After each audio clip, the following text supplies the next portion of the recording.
Selamat sore, perkenalkan nama saya Patricia Siagian, saya dari kelas AB 3H, saya Prodi Administrasi Bisnis dan jurusan Administrasi Niaga. Nah teman-teman, saya di sini akan menjelaskan apa sih manfaat belajar ilmu ekonomi mikro. Tetapi sebelum itu, saya akan menjelaskan apa sih itu ekonomi mikro. Ekonomi mikro adalah salah satu cabang ilmu ekonomi yang mempelajari perilaku masyarakat. Biasanya ruang lingkup ekonomi mikro ini berada pada ruang lingkup yang kecil, seperti perusahaan dan rumah tangga. Nah, teman-teman, setelah mengetahui pengertian ekonomi mikro, selanjutnya saya akan menjelaskan apa sih manfaat belajar ilmu ekonomi mikro. Yang pertama, merumuskan kebijakan ekonomi. Kita tahu bahwa setiap tahunnya perubahan arus ekonomi tidak stabil.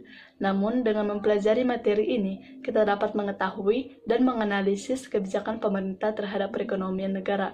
Dengan metode ini, kita mempelajari pengaruh ekonomi terhadap harga, upah, dan alokasi dana. Yang kedua, sebagai dasar untuk membuat ramalan. Dengan memahami materi ini, kita dapat membuat ramalan, baik ramalan bersyarat maupun ramalan kondisional.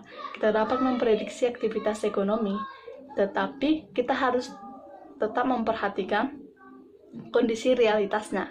Dan yang ketiga yaitu memeriksa syarat kemakmuran masyarakat. Dengan memahami materi ini, kita dapat mengetahui berapa sih kerugian dan keuntungan yang kita dapat. Setiap individu dapat mempelajari apa yang akan dilakukan untuk mengalokasikan sumber dana. Yang keempat, sebagai alat pengatur manajemen. Dengan memahami materi ini, kita dapat mengetahui berapa dana yang masuk dan berapa dana yang kita keluarkan. Untuk metode yang digunakan untuk menghitung dana yang masuk dan dana yang keluar adalah programming linear, yaitu untuk menghitung permintaan yang akan dibutuhkan. Yang kelima, mempelajari perilaku seseorang sebagai konsumen.